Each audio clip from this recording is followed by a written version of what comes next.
Hello everyone. Before we start, make sure to like and subscribe to the channel and leave a comment with Wario or from and what time you're watching. That way, YouTube will keep showing you stories just like this one. Now, let's begin. Welcome back to my channel, where we look at the dark side of buying and selling stuff online. Today, we're going to look at a Craigslist story.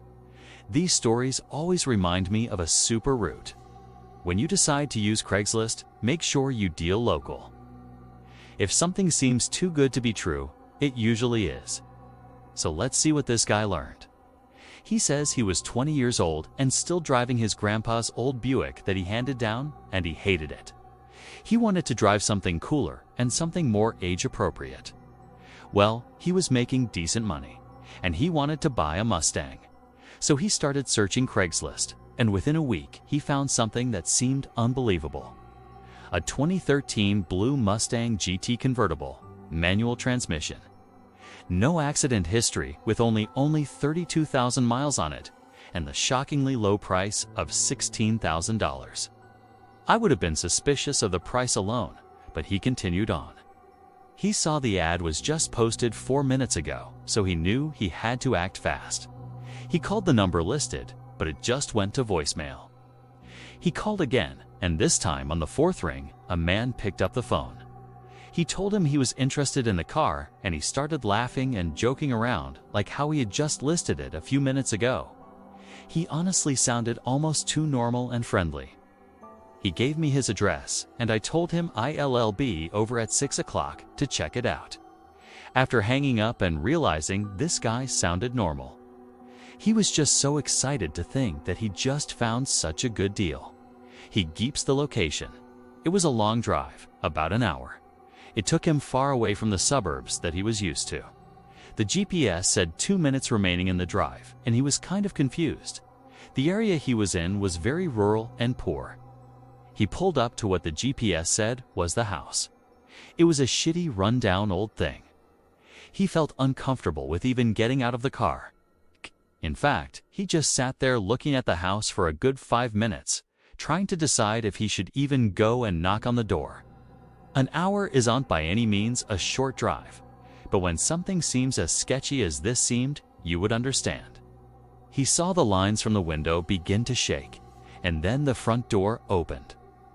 And a man, probably in his 50s, came outside. He gave me a wave and a smile. He actually looked somewhat normal.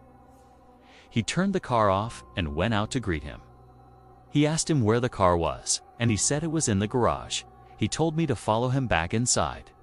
He didn't know why he was leading me into his house instead of the garage, but he went anyway. He made sure to shut the door behind me, even though I was going to myself. He was able to get a good look of his house, and I must say, it smelled disgusting, and it didn't have much, if any, furniture. He led me down a small flight of stairs into a door. I heard some noises coming from beyond the door. The man just explained that it was his friend working on the car that seemed weird. I also began to hear creaking coming from upstairs. As if someone was walking around, he looked up and said that must be his wife. I found it weird that he had to explain those noises. I wouldn't have thought it was weird otherwise. He finally opened the door, and he got a quick glimpse of his garage. It was completely empty. He took a look at the man, and as he stared back at him, he knew it was time to go.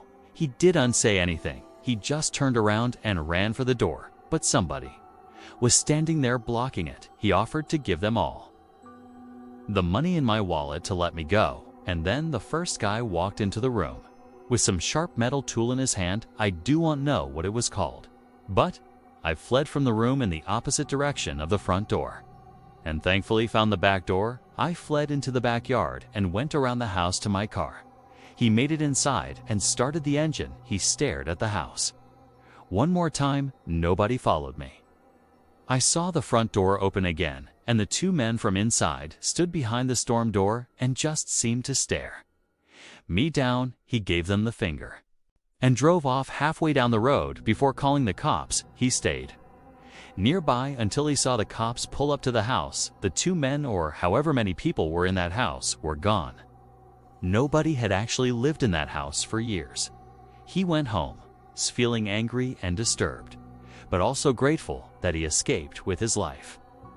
That night, he got a phone call from an unknown number at like 2 in the morning. He didn't answer, and they didn't leave a voicemail 10 seconds later. He got a text from the same number saying, "Look outside your window." He had my blinds down and feared what might be on the other side, but he had a pretty good feeling. He called the cops yet again, letting the person outside know that while I was as well, they arrived in a surprising 3 minutes and began to search the whole premises. They found him hiding in my bush outside my window. He was arrested. His name is Tony Schelling. He was, in fact, the same person I met at the house. My message to all is to not be an idiot while using websites like Craigslist. If you enjoyed the video, don't forget to subscribe. If you want to watch more videos like this, click the link on the screen now, and I'll see you over there. This happened about 3 months ago. My roommate and I decided on getting a used couch, so I thought Craigslist would be a great place for used furniture. I scrolled through about 3 pages before finding a black leather couch. It was in really good condition, and it had a really good price, around $200. I told myself this was too good to be true, and man, I could have listened to myself. We arranged a price, and the guy told me to meet him at his place over email. My roommate was out working overtime, so I had to go alone. The address was a little ways out of town. The house was surrounded by trees. You had to go through the drive-thru to be able to see it. I got out of my car and knocked on the door. This house was different. It was small and wooden, and it looked pretty eerie. When I knocked the 3rd time, I heard creaks on the wood floor coming from inside. Anyone could tell it was footsteps, but it sounded like they were tiptoeing. Then I heard a faint, muffled voice through the door. "Hey, are you the couch guy?" But they sounded pretty rushed. So I responded, yes, I am." He said back, "Okay, come around back. A couch is there." I felt a little weirded out by it, but I brushed it off. When I came around back, I saw something that I won't forget. I saw 4 tall men dressed in black robes with their hands together, and in front of them was a pit with a hatch and chain on it. Then I heard the same voice say, "Where's your friend?" I booked it out of there and frantically shoved the key in my car and started it. I looked out the mirror and saw the front door fly open. I shifted into first and fled out of there. The thing that makes me uneasy to this day is that in the emails, I never told him I had a roommate. 3 days later, my roommate got off work, came home and asked me why I did. I'll tell him he needed to come with me to check out the couch. I told him what happened, and he laughed it off, saying it was probably just some weird, overly cautious dude. But he suggested I try contacting the guy to see if he'd still be willing to sell it. I hesitantly agreed. When I emailed him, he responded almost instantly and said that he was very interested in selling it. And surprisingly, he also said that I should bring a friend next time. It made me very uncomfortable that he knew exactly who I was talking about and that he wanted me to bring my roommate. I told my roommate that I wasn't going back there and that if he wanted the couch, he'd have to go alone. So he agreed to go check it out by himself. He came back home about an hour later and told me that he found the couch outside the guy's house. He said it looked exactly like the pictures I sent him, except it was covered in trash bags. He said it was too good of a deal to pass up. We brought the couch inside and put it in our living room. It looked nice, but I couldn't shake the feeling that something was wrong with it. That night, I told my roommate about the men in robes and the pit. He didn't believe me until I showed him the email. We decided not to tell anyone else about it because we didn't want them to think we were crazy. But my friends, we aren't crazy. Something isn't right about that couch. In the past few weeks, strange things have been happening ever since we brought the couch into our apartment. At first, it was little things like lights flickering or our Wi-Fi randomly disconnecting. But then, things started escalating. One night, my roommate woke up in the middle of the night to what sounded like screams in the next room. When he went to investigate, everything was fine. Another night, I was awoken to what sounded like heavy footsteps pacing back and forth in our living room. When I got up to check, of course, there was nothing there. Last night, my dog, who normally sleeps on the couch, refused to go near it. She whined and paced the floor all night. In the morning, she threw up for the first time in her life. My roommate and I are at a loss. We don't know what to do with the couch. We can't afford to have it professionally cleaned because we're broke college students. And if we throw it out, that's a lot of money wasted. What do we do? I was about 12 years old. I was looking for some craft storage, since I got a lot for Christmas. The ones at the stores were really pricey. So me and my 27-year-old sister looked for some on Craigslist. We found someone offering a huge tote for only $10. That would mean getting a Canadian $1.90 discount. So we checked it out. The person lived relatively close to us, so we gave the guy our email. He emailed us within an hour and asked where we should meet. I said we should meet at Dollar Tree. Since it was a short walk away, he, to my surprise, asked to meet at my home. I lived in an apartment, so that would be inconvenient. So I said that we lived farther away. He said he could drive, but we said no. So we eventually said it was okay to meet at Dollar Tree, but he could only meet up at 9:00 p.m. I said that's okay, even though it would be dark by then. He said to meet up today. My sister worked the night shift tonight, so she said I could walk there and back and to just bring my wagon so I could just put the tote in it. She gave me $10 and I started walking at 8:30. I arrived just on time and I saw an old, knocked-up '06 Kia. I assumed it was him. So I yelled, "Hey, got the tote?" He got out of his car and said that he left it at home. He asked if I wanted to take a drive with him to his house. I said I can't because it wasn't okay with my family. He said he would drive me home and I firmly said no. He said if I came with him that I could get the tote for free. I got a very uneasy feeling. He said, "Hey, your address is 234 Letter Road, right?" My heart dropped into my stomach. I got freaked out and ran all the way home. I got home and ran upstairs like a demon was chasing me. I got in my room and locked all the doors and windows. I also covered them with black clothing and such that night. I was shaking like crazy. And then I heard a hefty man coming up the stairs. Almost no one on my floor was up this late, and no hefty man lived there. I heard a voice, and I almost fainted. "Hey, you still want that tote? It's down in my car. Come help me get it." I almost puked and fainted. I looked through the peephole to see the man's back facing my door. I watched him turn around, and I covered the peephole with a black shirt I had laying around from before. The doorknob started to wiggle. I went under the sink cabinet and was silent as a worm. He started to try to kick the door down. And eventually he did. I felt like I was ready to die. I grabbed an old broom that was sitting in the cabinet. The kicking down of the door woke up my neighbors, who came running in with a baseball bat. My neighbor whacked the guy in the face with the bat and the guy fell to the floor. I got out with the broom and gave the man a wimpy whack before he stood up and tried to grab me. I physically jumped down the stairs and ran down the street to my sister's work like I was going to die, and I thought I was. I ran to the nurse's station and started to have a breakdown.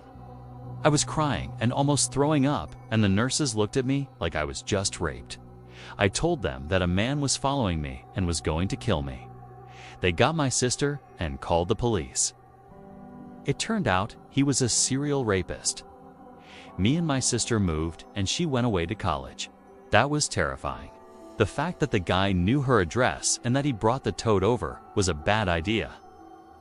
I think OP and her sister made the right choice by running away and never looking back. If you like this story, please check out part 2. And as always, thanks for watching. It was the summer of 2012. I have a late birthday, so I was still 15 when all my friends were. 16, they all had jobs for the summer, but nobody would hire me because I was only 15. I started looking for off-the-books jobs on Craigslist. I found an ad titled "Looking for House Cleaning Services Paying $10 an hour. The ad had two pictures of the house, one outside and one inside. It was a typical middle-class house he lived in. The next town over, the only way to contact him was by email, so I emailed him telling him I was only 15 years old. I was willing to clean his house for $10 an hour. He responded in 10 minutes telling me his work schedule and when he would need me to be available. I told him that was okay, and then he asked me if I had means of transportation to get there every day. I didn't even realize that my mom wouldn't be able to drive me every day. Oddly, he offered to give me a lift to and from every single day.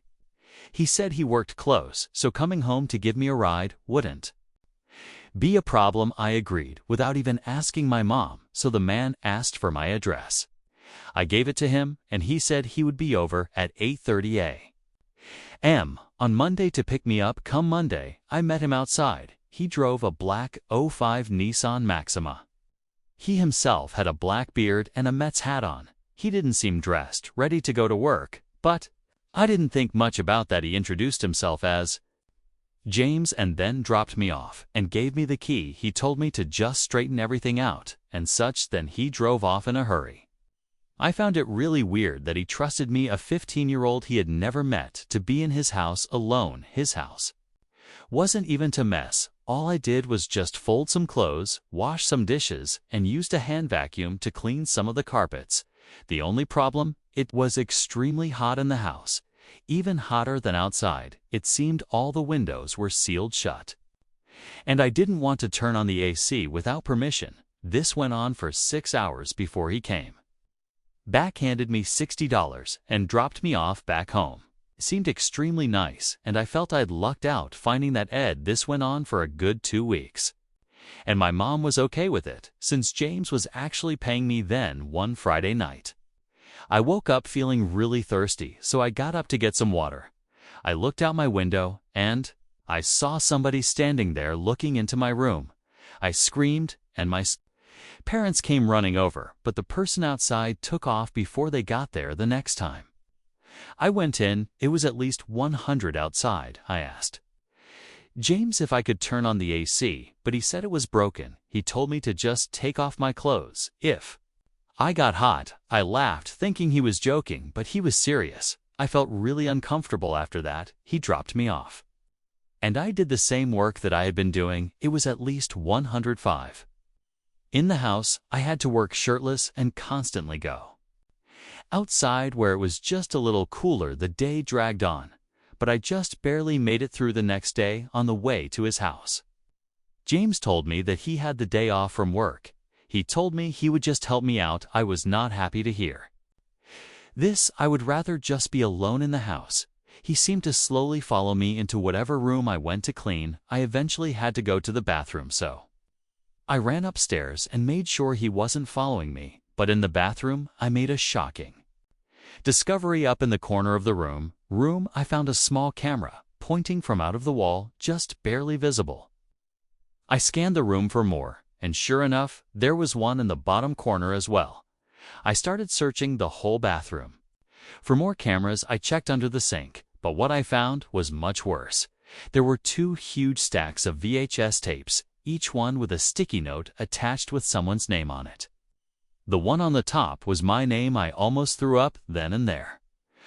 Had to find a way to get home safely. James then knocked on the door, asking if I was all right. I said I wasn't feeling good and asked if he could drive me home.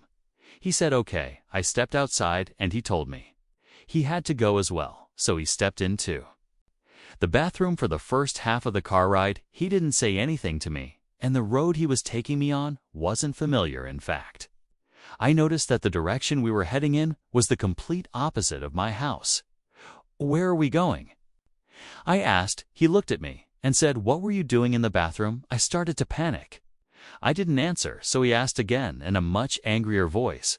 We were stopped at a traffic light, so I took that opportunity to unlock the door and escape the car. I ran away from sight before calling my mom, crying into the phone, telling her to pick me up. She came over as soon as possible. She immediately reported James, and the police found the tapes under her sink. Some of the tapes contained much worse Things and kids just cleaning the house, the scariest thing, some of the kids seen in the tapes are still missing to this day. He was arrested and tried for child pornography, kidnapping, and some other charges. I'm happy I jumped out of that car because I don't know where he was taking me.